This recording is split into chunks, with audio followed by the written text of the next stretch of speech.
Tariffs are bad policy. Tariffs are on neighboring nations, particularly Canada, are a misguided strategy that will likely backfire.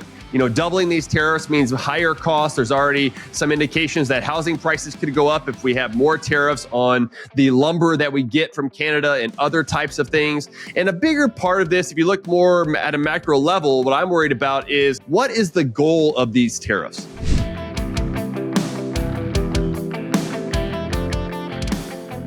Hello, welcome to this week's Economy. I'm your host, Dr. Vance Ginn. Thank you for joining me again today. It's really a pleasure to have you here. Remember to go subscribe to my newsletter at vanceginn.substack.com. You don't want to miss any of these shows along with the show notes and everything else. I provide a lot of good information, including some articles that are directly in your inbox whenever I put them out. So you don't want to miss those. Please go ahead and go and subscribe.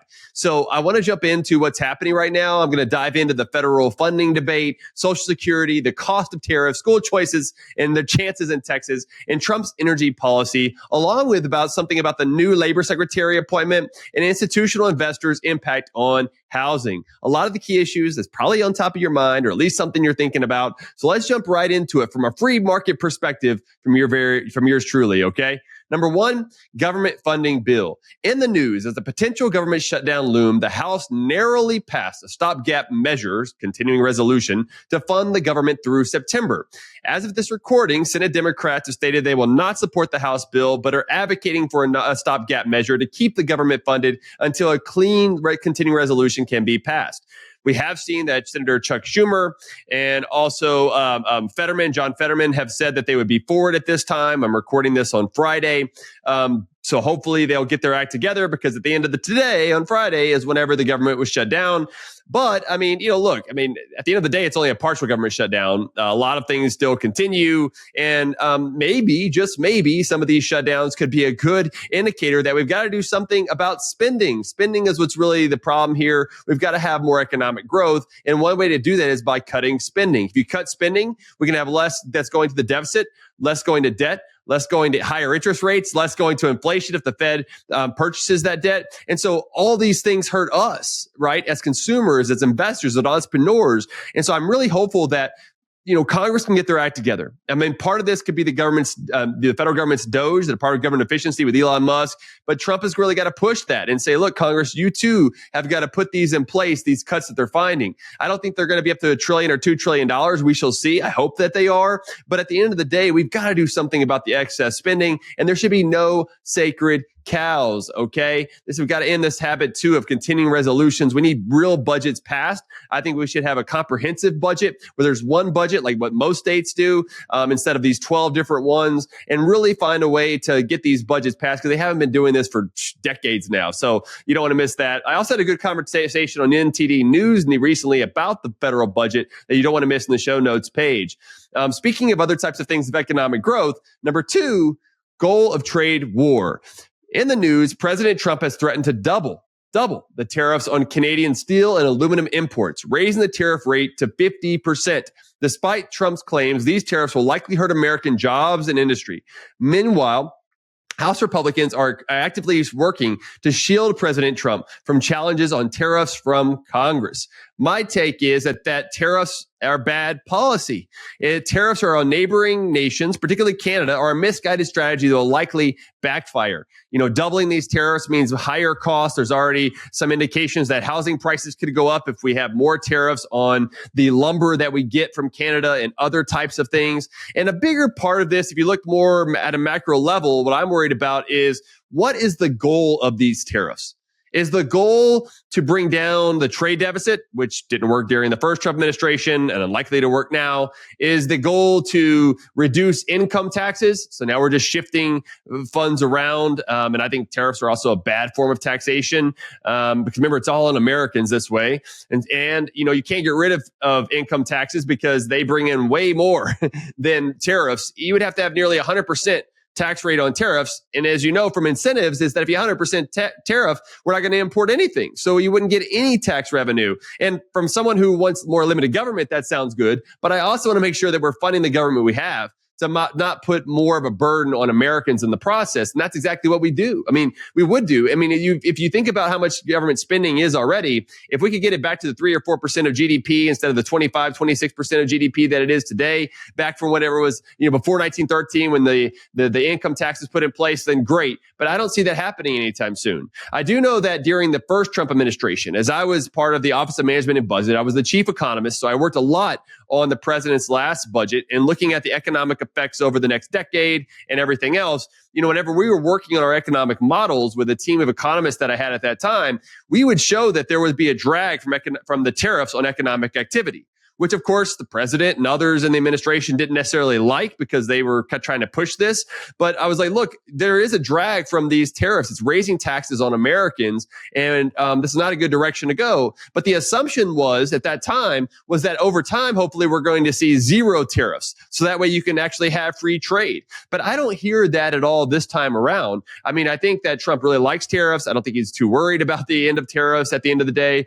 But if that was the longer term goal, then they need to state that, because that will change a lot of the dynamics. And we've seen the stock market take a huge hit recently since this whole tariff and trade war discussion has been going on. And there's even some calls for that there might be a recession in the first quarter. Now, I think part of that is because of the fragility of the economy from the Biden administration's, propping up the economy through fiscal policy, the Fed propping up the economy through monetary policy. I mean, I've been talking about the weak labor market, weak economy for years now, and I still think it's weak.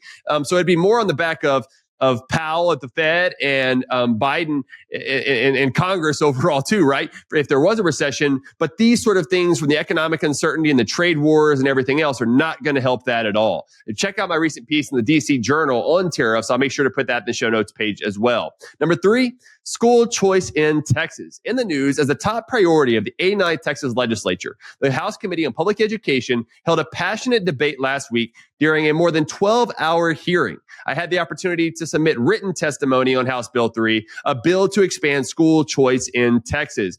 My take is that House Bill 3 has a lot of good things to like. It's universal in eligibility, meaning that everyone can be eligible for it, but it's not universal in who can get it because there's only about $1 billion that's appropriated for the school choice bill. So that means about 100,000 out of the 6.3 million students across the state would have access to it. There are about 5.5 million in the government school, the public school system, if you will, and about 800,000 that are in private school, homeschool, or something else, some other type of schooling. So there's 6.3 million. And this is why I think we've got to make sure that we're doing a better job of promoting and putting the full effort into school choice to make sure that it's not only use of universal eligibility, that if anybody wants it, they can get it. Because what I'm concerned about is that everybody's going to think that they can get it, right? It says universal eligibility, and there's a lot of talk by leadership in the state saying that this is universal. But then when people go and apply and they can't get the funds and they're trapped in those failing government schools, they're going to be very upset.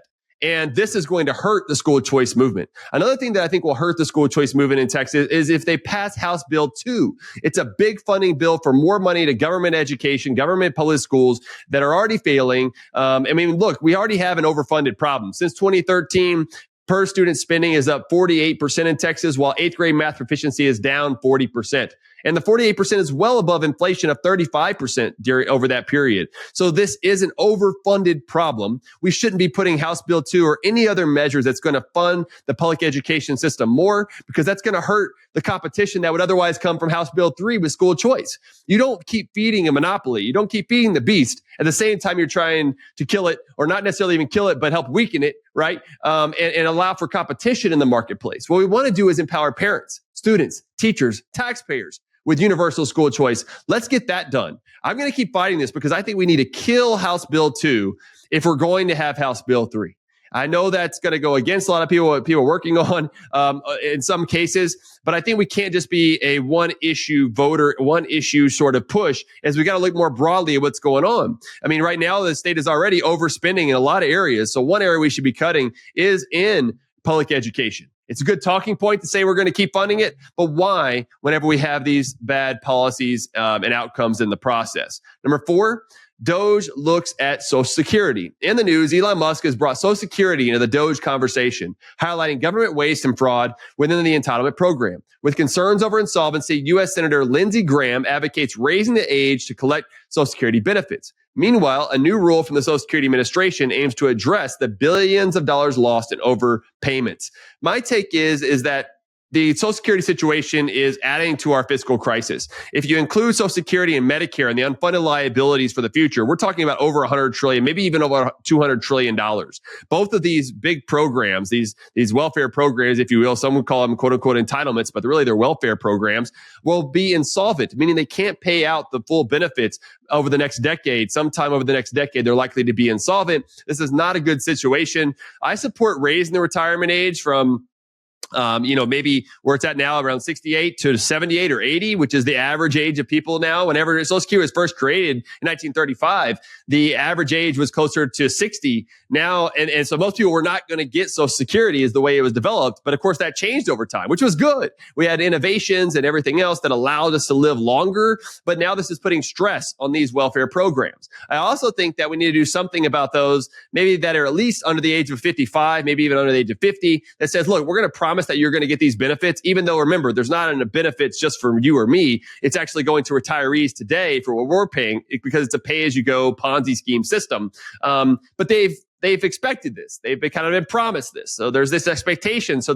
it's changed their incentives over time. So it's difficult to say we're just going to stop that and we're going to move to a different program. So instead, I say, let's make sure that under a certain age, those individuals have options to go to a private savings account so that way they can save for their future instead of the government demanding it. We've got to have a lot of things going on in there. I've got some more notes on this in the show notes page as well. Number 5, energy policy improvements. In the news, President Trump's energy secretary, Chris Wright, vowed to reverse Biden-era climate policies as the administration shifts focus to unleashing American energy as a key priority. We've got to restore energy independence. There was a big part of the first Trump administration's term. This is going to be this big part of the second one. I think Energy Secretary Chris Wright is exactly right when he's talking about getting energy going again. And we need a free market energy vision that looks at energy abundance from many different sources, but gets government out of the way. In the Inflation Reduction Act, energy subsidies, in the production tax credits for wind and solar, they're not an infant industry anymore. And this is causing more problems than good.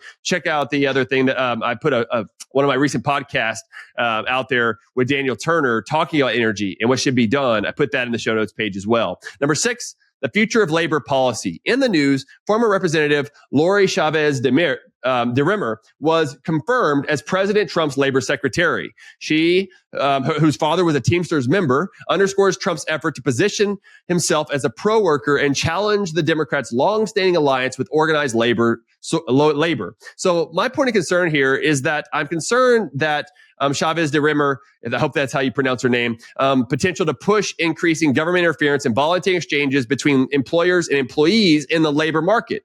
I also maybe think that we should be closing the Department of Labor. There's a lot of good discussion about closing the Department of Education, which I don't think the federal government should have a role in education. But why do we even have a Department of Labor either? It should be up to the markets. And so maybe this could be a good thing. Maybe she'll be willing to close it down somehow. And that would be a better way to support workers by championing free market policies and getting government out of the way. So, look, maybe there's a good opportunity here. I'll believe it when I see it, though. All right. Number 7, war on rental housing. In the news, lawmakers in Washington and Texas are proposing bills that target professional ownership of single-family rentals. They claim that institutional investors drive up housing costs and make home ownership unattainable. However, data from leading economic institutions suggest otherwise. The real issues behind rising housing costs are overregulation, high property taxes, and outdated zoning laws, not responsible rental property investors. My takeaway on this is that small investors have a big impact on what's actually going on here, as the institutional investors, the larger ones, if you will, own a fraction, a small amount of the overall share of the housing market. And so this increased during COVID because there weren't as many people that were willing to move as they were shut down and locked down. And so the people who were selling their home didn't have a lot of demand. And so these institutional investors with lower interest rates, slowing economy, and all the other things that were going on came in and got some of those. But it allowed for more supply of rental units that allowed for people to be able to move and find cheaper opportunities, because not everybody's going to be able to, quote unquote, purchase a home, right, or own a home. Their credit may not be good. They may be moving around. It just may not be in their preference to do so. We shouldn't be putting in place barriers that are going to inhibit, that are going to keep them from doing that, which they would like to do. There are bad bills that are going on in Texas. There's House Bill 287 and Senate Bill 443. They would penalize investors, leading to fewer rental options, higher costs, and displacement of families. Instead of solving affordability from these bills, they would worsen the situation by shrinking supply and forcing renter into higher price markets. Instead, we should be cutting red tape, not opportunity. Look, Austin's rental prices have already dropped 22% after zoning reforms the last couple of years. This is the right path forward. We need more of that to be happening. I know Senator Betancourt has a bill that would allow for smaller lot sizes and do some other things to remove some regulations that are out there. I think they should apply to all areas across the state and not exempting, certain areas that have lower populations and everything to pick winners and losers. But that's a step in the right direction. I'm also in the show notes putting my recent podcast with Dr. Judge Glock in there, because it's a great discussion about the housing market overall. All right. So that's what I've got for you today. I hope you've enjoyed this discussion. Please go share it with your friends and family. Remember, you can find this and more of the show notes at vanceginn.com or my newsletter, vanceginn.substack.com. So with all that being said, until next time, God bless you and let people prosper.